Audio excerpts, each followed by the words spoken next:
바로 보는 TV 옴부즈맨, 먼저 주간 주요 이슈를 분석합니다.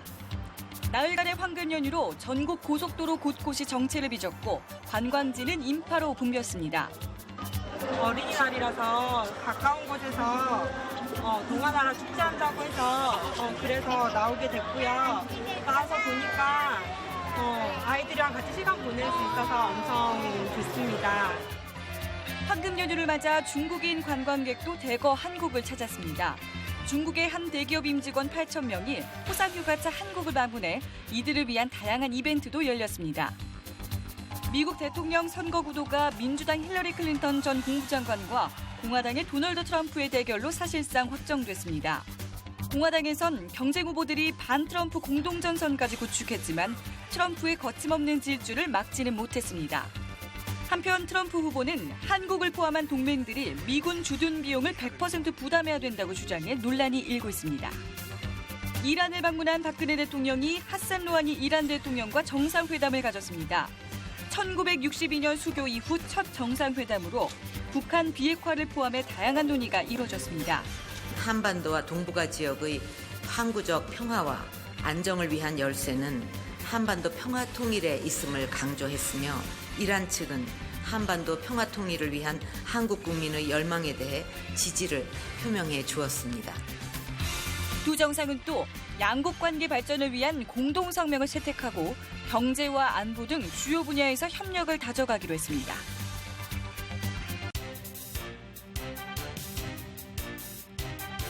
안녕하십니까. 바로 보는 TV 옴부즈맨 조미령입니다. 지난주에도 연합뉴스TV에서는 다양한 뉴스를 신속하게 전했는데요. 시청자 평가원은 방송 내용을 어떻게 평가했는지 알아보겠습니다. 오늘은 뉴스 현장 일사와 주말 5시 뉴스 포커스를 살펴본 이정훈 시청자 평가원의 의견을 함께하겠습니다. 먼저 뉴스 현장 일사와 주말 5시 뉴스에 대한 모니터 내용부터 만나보시죠.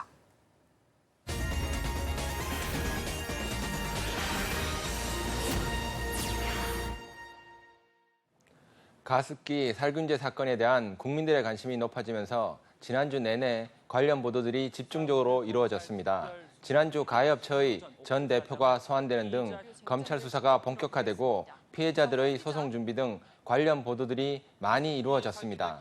대통령을 비롯한 정치권에서도 철저한 조사를 촉구하는 등 지난주 여론의 최대 관심사였습니다. 연합뉴스TV는 지난 4월 26일 뉴스 연장 14와 5월 1일 뉴스 17을 통해서 가습기 살균제 사건에 대한 여러 이슈들을 정리하고 핵심 쟁점들을 심층적으로 분석하였습니다. 지난 26일 뉴스 연장 14에서는 신원우 전 옥시 대표가 검찰에 출두해 조사를 받고 있다고 전하면서 제조 과정에서 제품의 유해성을 사전에 인지했는지가 이번 검찰 수사의 핵심이라고 전했습니다. 검찰 조사가 본격화되기 직전 제조업체 홈페이지에서 삭제된 소비자 불만 사항들을 검찰이 복원해 수사하고 있다고 전하면서 제품의 유해성을 사전에 인지했을 가능성을 제시하였습니다. 또 옥시는 자신들이 제조한 가습기 살균제가 문제가 된 지난 2011년에 주식회사에서 유한회사로 법인의 성격을 바꾼 것도 추후 검찰의 조사와 법적 책임을 회피할 준비를 한 것이 아닌지 의심된다고 지적했습니다.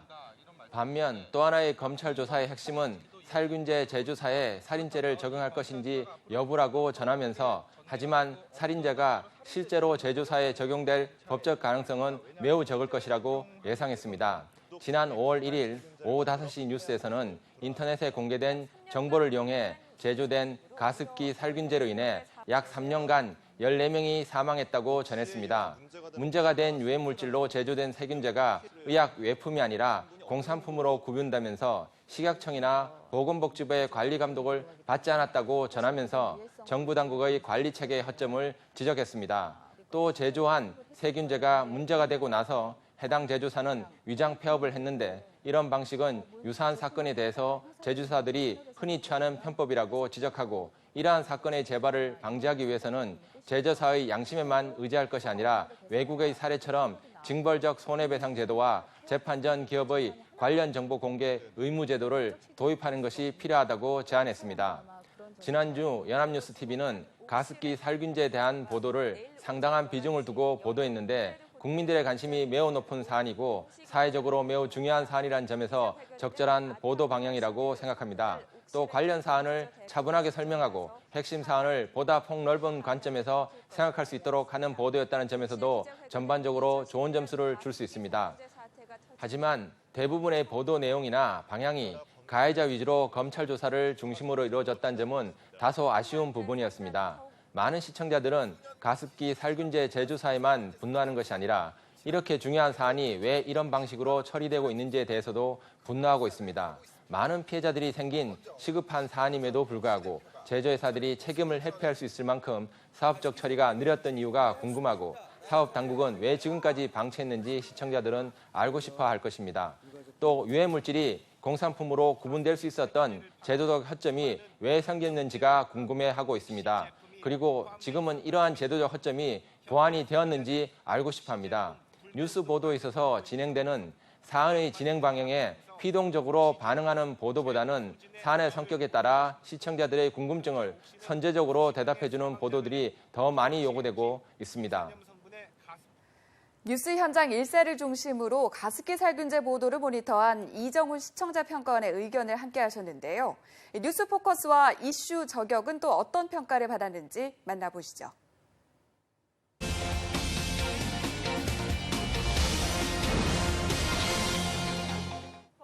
고액 원정 도박 혐의로 시작된 정은호 네이처 리퍼블릭 대표 사건이 법조 로비 사건으로 확대되면서 지난주 여론의 관심을 받았습니다. 지난주 연합뉴스 TV에서는 관련 전문가들을 초대해 사건 관련 핵심 이슈들을 짚어보았습니다.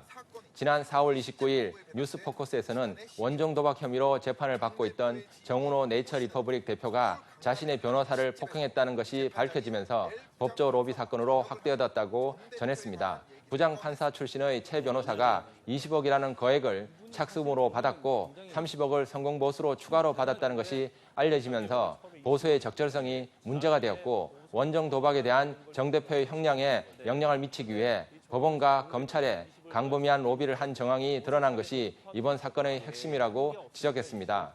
특히 지난 두 번의 도박 혐의가 모두 무혐의로 처리된 것이 알려지면서 이번 사건이 더욱 주목을 받게 되었다고 전했습니다. 지난 5월 2일 이슈 저격에서는 정 대표가 로비 대상으로 지목한 유력 법조인에 대한 메모가 존재한다고 전하면서 조사가 이루어질 경우 파장이 커질 수도 있다고 예상했습니다. 판사 자신도 알기 전에 재판에 배정된 판사를 미리 알고 접촉한 정황도 드러나 정 대표의 로비가 검찰과 법원에 광범위하게 작용했을 가능성을 제시하였습니다. 또 항소심에서 구형된 형량이 1심의 형량보다 줄어든 것도 일반적이지 않는 경우라고 지적했습니다. 특히 이번 사건은 과다한 성공보수를 요구한 정관 출신 변호사와 자신의 인맥을 이용해 검찰과 법원의 결정에 영향을 미칠 수 있는 브로커의 존재가 적나라하게 드러난 경우라고 지적했습니다. 이번 정 대표 법조 로비 사건의 보도는 딱딱해지기 쉬운 법조계 관련 뉴스를 알기 쉽게 설명하고 전달했다는 점에서 좋은 평가를 하고 싶습니다. 보도 과정에 적절한 요약과 시각적 자료를 제시하면서 일목요연하게 사건의 진행을 전달했고 관련 인물들에 대한 설명도 적절하게 제시해 일반 시청자들이 전반적인 내용을 이해하기 수월했던 보도였습니다. 이번 사건처럼 유력인의 로비, 특히 법조 로비는 많은 사람들이 심증은 가지면서도 문제점을 명확하게 지적할 수 없는 특징을 가진 사건이라고 할 수 있습니다. 보도에 인용된 관련 전문가들은 이러한 비리들이 일반적이지 않는 특이한 사례라고 강조합니다. 하지만 일본 시청자들의 생각은 이런 문제들이 개인적인 문제뿐만 아니라 구조적인 문제가 있을 것이라고 생각합니다. 이런 시청자들의 궁금증을 해소할 수 있도록 보다 큰 그림을 보여주는 보도가 있었다면 하는 아쉬움이 있습니다. 언론은 특히 사회 유력인의 범죄에 대해서 사법적 정의를 실현하기 위해 현실의 사법제도는 공정하게 작동하고 있는지 확인할 의무가 있고 혹시 아니라면 어떤 문제가 있고 어떻게 보완해야 되는지에 관한 질문을 지속적으로 할 책무가 있습니다. 지난 2일 연합뉴스 TV에서는 교육부가 실시한 로스쿨 입학 실태 조사 결과를 집중적으로 보도하고 로스쿨 관련 논쟁들을 소개하였습니다.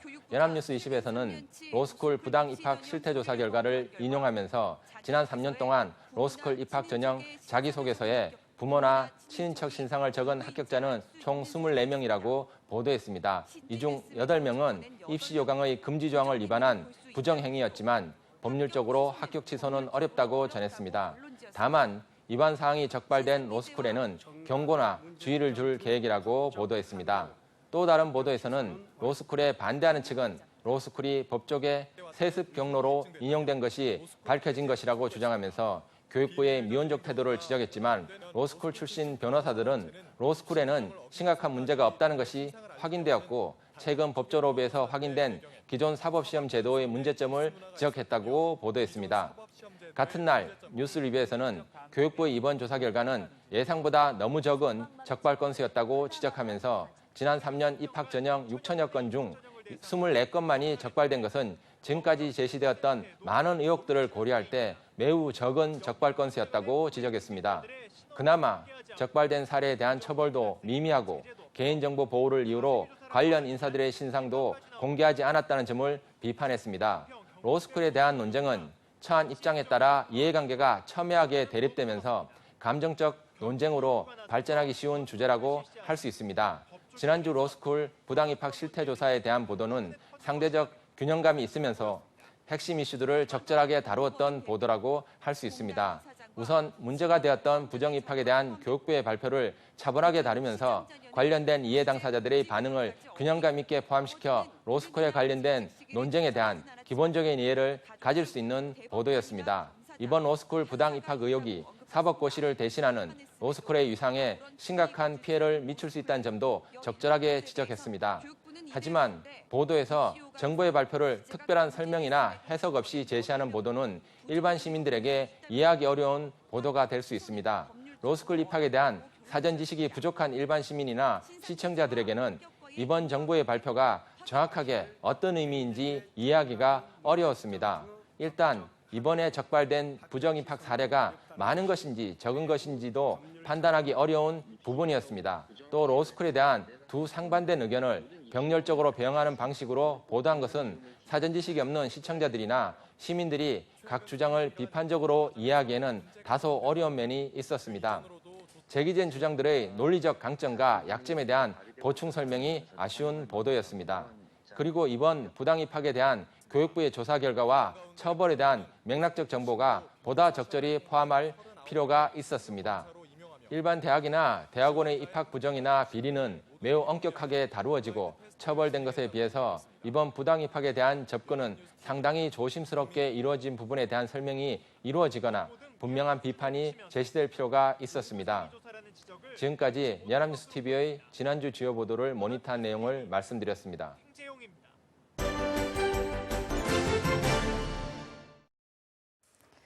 연합뉴스TV에서 방송하는 제작 프로그램에 대한 시청 소감을 들어보는 캠퍼스 TV 리포트 시간입니다. 오늘은 비즈톡톡을 살펴본 이화여자대학교 커뮤니케이션 미디어학과 박지현 학생 나와 있습니다. 어서 오세요. 안녕하세요. 네, 비즈톡톡을 살펴봤다고 들었는데 어땠나요?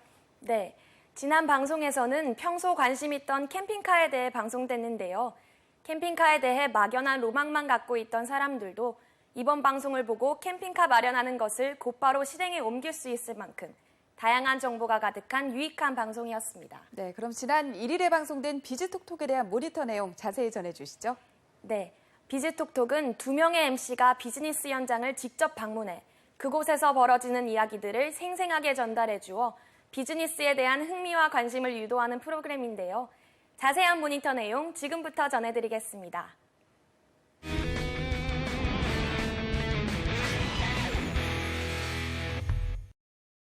지난 1일에는 캠핑카를 주제로 프로그램이 진행됐습니다. 본격적인 야외 활동 계절이 돌아오고 가정의 달인 5월을 맞아 사람들이 관심을 가질 만한 주제였는데요. 우선 도입부에선 캠핑카 옆에서 기타를 들고 나들이를 즐기는 사람들의 모습이 연출돼 캠핑에 대한 설렘과 기대감으로 시작할 수 있었습니다. 다음으로 한 캠핑카의 내부를 자세하게 비춰줬는데요. MC들이 침대에 누워보거나 싱크대에서 과일을 씻는 등 직접 시설을 이용하는 모습을 보고 생동감을 느낄 수 있었습니다. 하지만 캠핑카를 보유한 부부를 인터뷰하면서 호텔방 부럽지 않은 캠핑카라고 했는데 조금 과장된 부분이 있는 것 같아 이보다는 내 집 안방과 같은 캠핑카와 같은 표현으로 바꿨다면 시청자의 공감을 더 샀을 거란 생각을 했습니다. 이어서 부부가 소유한 캠핑카가 완제품을 구입한 것이 아니라 직접 설계와 제작을 했다는 내용이 나오면서 캠핑카에 대한 궁금증은 배가 됐습니다. 그리고 어떻게 캠핑카를 직접 제작할 수 있을까란 궁금증을 해소시켜줄 정보가 바로 뒤에 이어서 나와 좋았습니다. 특히 캠핑카 자작 동호회 모임에서 어떤 정보를 얻을 수 있고 모임이 어떤 식으로 진행되는지 보여주어 유익했습니다.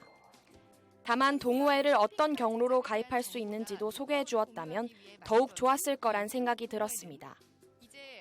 그러나 다음 장면에서 한 회원이 직접 만든 캠핑카를 소개하면서 캠핑카를 나도 직접 만들어보고 싶다 하는 마음이 커졌을 때 구체적인 제작 기간과 비용을 제시해 주어 좋았습니다.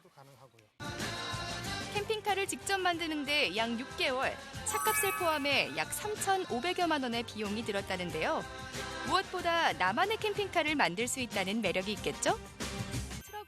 트럭 캠퍼를 시작으로 모터 카라반, 캠핑 트레일러 등 캠핑카에는 다양한 종류가 있다는 것도 알게 됐는데요.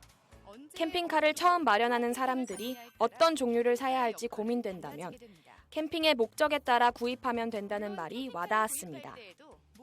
다음으로는 자체 제작 말고도 캠핑카를 구입할 수 있는 장소가 나왔는데요. 여기서도 구입하는 데 드는 비용을 직접 제시해 주어 자체 제작하는 비용과 비교해 볼 수 있어서 좋았습니다. 마지막으로 두 MC는 캠핑카 제조업체를 방문했습니다. 여기서는 평소에 쉽게 볼 수 없는 캠핑카 제조 과정을 볼 수 있었고 캠핑카는 자동차를 개조해서 만든다는 걸 처음 알게 됐습니다. 제작 과정을 둘러보니까 쉽지 않을 것 같거든요. 구체적으로 어떤 과정을 거쳐서 만들어지나요? 한 가지 모델은 일단 설계부터 들어가고요. 그다음에 이제 차를 자르고, 그다음에 외형을 세우고, 그러고 나면 도장을 합니다. 도장을 하고 난 다음에 이제 실내에 가구를 넣고 마감을 하게 됩니다. 그렇다면 원래 있던 차의 내부 크기보다 더 큰 캠핑카는 어떻게 해서 만들어지는지 궁금해졌는데요. 차량을 절단 후 길이와 넓이를 조절하는 프레임 연장 작업이 있다는 내용이 나와 이해에 도움이 됐습니다. 캠핑카 제작업체 대표가 캠핑카 이용과 관련해 현실적인 조언을 해주는 것으로 마무리돼 지금까지 얻은 정보를 정리해주는 느낌이었습니다. 캠핑카나 카라반이나 다 모두 이제 캠핑을 좋아하시는 분들이 쓰는 건데 꼭 뭐 캠핑카가 좋다고 해서 고집하지 마시고 자기 몸에 맞추어서 적절하게 사용하신다면 참 편안한 캠핑이 될 걸로 보입니다. 비즈톡톡은 자칫 지루할 수 있는 비즈니스 주제를 가지고 신선한 정보에 생동감을 더해 시청자들에게 전달하고 있는데요. 앞으로 또 어떤 재밌는 소재로 유익한 정보를 전달할지 기대가 됩니다. 지금까지 캠퍼스 TV 리포트였습니다.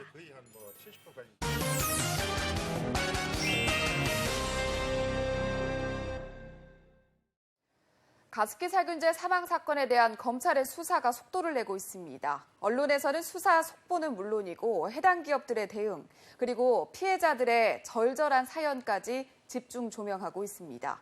제2의 가습기 살균제 사태를 막기 위해서는 언론이 좀 더 적극적인 역할을 해야 한다, 이런 목소리도 나옵니다.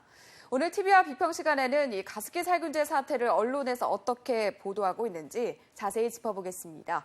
이 자리에 동아방송예술대학교 정은희 교수님 자리하셨습니다. 교수님 어서 오십시오. 안녕하십니까. 네, 먼저 이 사건의 과정들을 좀 쭉 한번 훑어주시죠. 안타까운 사건입니다. 예. 가습기 살균제 사망 사건인데요. 2011년부터 가습기 살균제로 인해서 산모, 영유아 등 올해 4월 4일까지 신고한 1,528명의 피해자 중에 239명이 사망을 한 사건입니다. 엄청난 파장을 몰고 왔는데요. 네. 가습기 살균제로 인해 기도 손상, 호흡 곤란 등 폐 손상 증후군 증상을 일으켜서 영유아, 아동, 임산부, 노인 등이 사망한 사건으로 2011년 4월부터 본격적으로 알려지기 시작했습니다. 이에 당시 의료기관의 신고로 임산부 7명과 남성 1명 등 8명에 대한 역학조사가 실시가 됐는데요. 그해 8월에는 보건복지부와 질병관리본부에서 원인 미상의 폐 손상의 원인이 가습기 살균제로 추정된다는 내용의 중간조사 결과를 발표했었습니다. 그리고 가습기 살균제의 사용 자제와 판매 중단, 회수 권고를 내렸었지요. 이후 11월에는 동물을 상대로 9월 말부터 시작된 흡입 독성 실험에서도 이상 소견이 발견된다면서 사용 중단을 다시 한번 강력하게 재권고했었습니다. 역학조사와 독성 실험을 통해 가습기 살균제와 폐 질환의 인과관계가 확인된 사례는 총 34건이었습니다. 보건복지부는 당시 6종의 가습기 살균제에 대해 수거 명령을 내렸으며 인과관계가 확인된 사례 외에도 더 많은 피해가 있을 것이라는 여론에 따라서 폐 손상 의심 사례 신고를 받기 시작했습니다. 사실 시민단체와 피해자들은 가습기 살균제로 인한 폐 질환을 환경성 질환으로 지정을 하고 보상 구제를 위한 법률 발의를 촉구를 해왔습니다. 2012년 3월에는 국제학술지에 한국에서의 가습기 살균제의 치명적 사용 오류, 소비 제품의 화학물질 사전 위해성 평가와 안전관리 적용의 중요성이 게재되기도 했습니다. 이후 또 다른 논문들도 게재가 됐었는데요. 하지만 정부는 2012년 11월 피해자가 제조사로부터 개별 소송을 통해서 배상을 받도록 입장을 사실 정리했었습니다. 2013년 4월에는 가습기 살균제 피해 구제 국회 결의안이 본회의를 통과하기도 했습니다. 이에 2014년까지 정부가 가습기 살균제 공식 조사를 실시했었죠. 이에 환경부에서는 가습기 살균제 지원 대상 및 방안을 결정했다고 발표했습니다.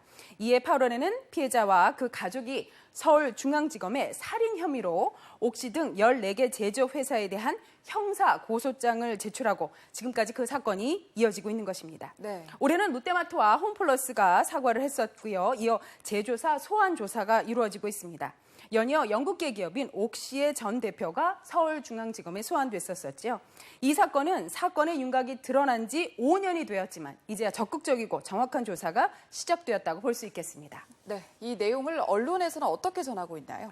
1994년 한 일간지에서는 국내 회사가 처음으로 가습기 살균제를 개발했다는 기사를 내보냈습니다. 한국 사회에서 최초로 가습기 살균제라는 이름의 생활제품이 대중에게 알려진 계기가 됐습니다. 세계 다른 나라에서 생활제품으로 가습기 살균제를 사용한 유례가 없었기 때문에 사실은 이 내용이 세계 최초입니다. 내용을 살펴보면 살균제는 가습기 물에 첨가하면 각종 질병을 일으키는 세균을 완전히 살균할 수 있는 특성이 있다라는 내용의 보도였습니다. 이렇게 제품이 시판이 시작이 됐고요. 2010년에는 살균제 시장이 크게 확대가 됐습니다. 더욱이 2011년에는 이런 사건의 심각성이 드러나면서 경악을 금치 못하게 됐지요. 그러나 그때도 정부의 미온적 대처와 더불어 언론에서는 지금과는 다른 좀 조심스러운 반응이었습니다. 사안에 대한 심각성을 파악하기에는 좀 부족한 모습이었는데요. 사실 이런 사건은 인과관계가 밝혀지기까지 조심스러운 부분이 있기는 합니다만 사실을 전달하는 반응에서 그쳤다는 것은 좀 아쉬움이 있습니다. 더불어 5년 동안 피해자 가족들이 목숨을 건 투쟁을 해오고 있을 때도 언론은 크게 도움이 되지 못한 모습입니다. 언론에서는 누구보다 사회적 약자에 대한 세심한 관찰이 필요하다고 생각합니다. 최근 검찰의 조사가 적극적으로 이루어지면서 각 언론사는 사설을 통해서 사건에 대한 정확한 검찰의 조사를 촉구하며 제조회사에 대한 엄중한 처벌을 요구하고 있습니다. 보다 적극적인 진실된 보도를 진작해왔다면 국민들에게 더 빠른 위험인식으로 느껴지지 않았을까라는 생각이 듭니다. 앞서서도 지적을 하셨지만 이 사건이 불거졌을 초기에 언론이 조금 더 적극적으로 심층 취재해서 보도했더라면 이런 참사로까지는 번지지 않았을 것이다. 이런 지적들이 나오는데요. 교수님은 어떤 생각이신가요? 그렇습니다. 여러분 미나마타병이나 이따이 병이라는 그런 질환 이름을 들어보셨을 겁니다. 화학사고와 관련된 병들입니다. 우리나라에선 이 가습기 살균제 사망 사건이 바로 그러한 경우가 되겠습니다. 가습기 살균제를 사람이 흡입하는 방식으로 사용되는 경우에는 이에 대한 안전성 평가가 적극적으로 이루어졌어야 했습니다. 가습기 살균제는 품질 경영 및 공산품 안전관리법상 공산품으로 관리되고 있었기 때문에 인체 유해성 규제는 잘 이루어지지 않았던 아쉬운 점이 있습니다. 즉 안전성 평가가 정확하게 이루어지지 않고 결국 너무나 많은 목숨을 잃게 됐지요. 이에 대한 피해 실태는 여러분들께서 보도를 접하시면서 많이 아시게 됐을 겁니다. 한국환경보건학회의 한 연구에 의하면 가습기 살균제를 사용해서 사망 혹은 폐 이식, 호흡기 질환 같은 심각한 건강 영향을 경험한 환자 및 그 가족들에게서는 정신건강, 그러니까 불안장애나 스트레스 장애가 매우 심각한 수준이라고 알리고 있습니다. 여기에 또 다른 연구 결과에 의하면 가습기 살균제 사건은 우선 치사율이 매우 높습니다. 많은 연구뿐만 아니라 사망자 수로도 밝혀지고 있지요. 또 짧은 시간 노출이 돼도 그 피해가 어마어마하게 크고요. 산모와 영유아, 노인 같은 생물학적인 약한 계층에서 주로 발병이 되고 있습니다.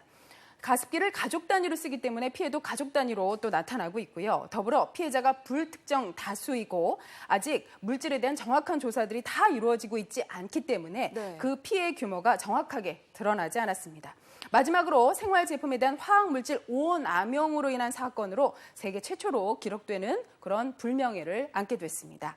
그만큼 우리가 사용하는 화학물질에 대한 정확한 검증과 사용 수칙 그리고 피해를 예방할 수 있는 예방 수칙 등이 필요한데요. 이러한 가습기 살균제 관련 연구들은 많지는 않지만 꾸준히 이루어지고 있었습니다. 언론에서 이러한 연구에 조금 더 관심을 기울이고 전문가들에게 정확한 정보를 들어서 기사화했더라면 조금이라도 피해자 수를 줄이는 데 일조하지 않았을까 싶습니다. 물론 언론에서도 이런 어마어마한 사망자를 내는 큰 사건이라는 것을 처음부터 알 수는 없었을 것입니다. 언론의 입장에서 화학물질을 담긴 제품에 대한 전문성을 확보하기는 좀 다소 어려웠겠지요. 거기다 사실 중간에 또 다른 연구 결과가 발표됐었기 때문에 더 혼동이 있었습니다.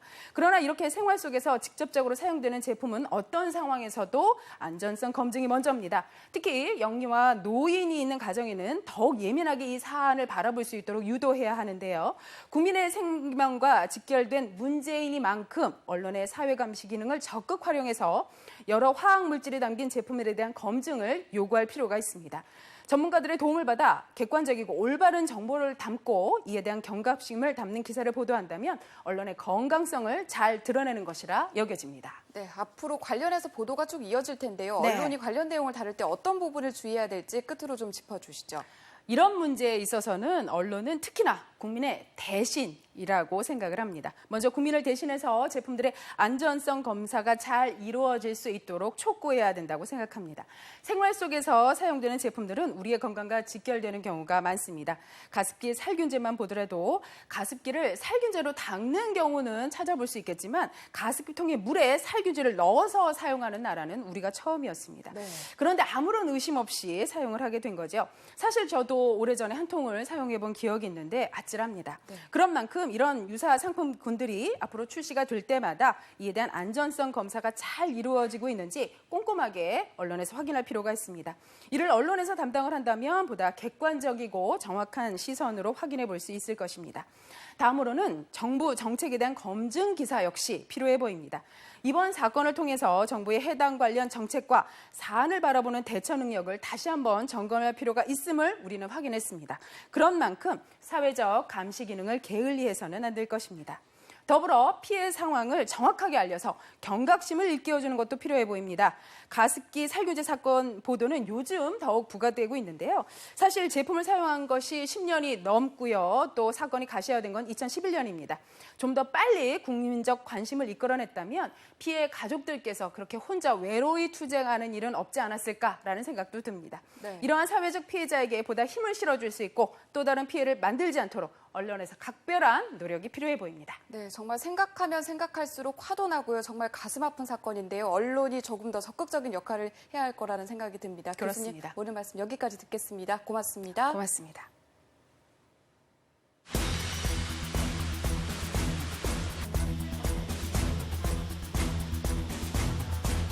I would like to offer a heartfelt and sincere apology to all victims and their families who have suffered lung injury as a result of the humidifier sanitizer issue.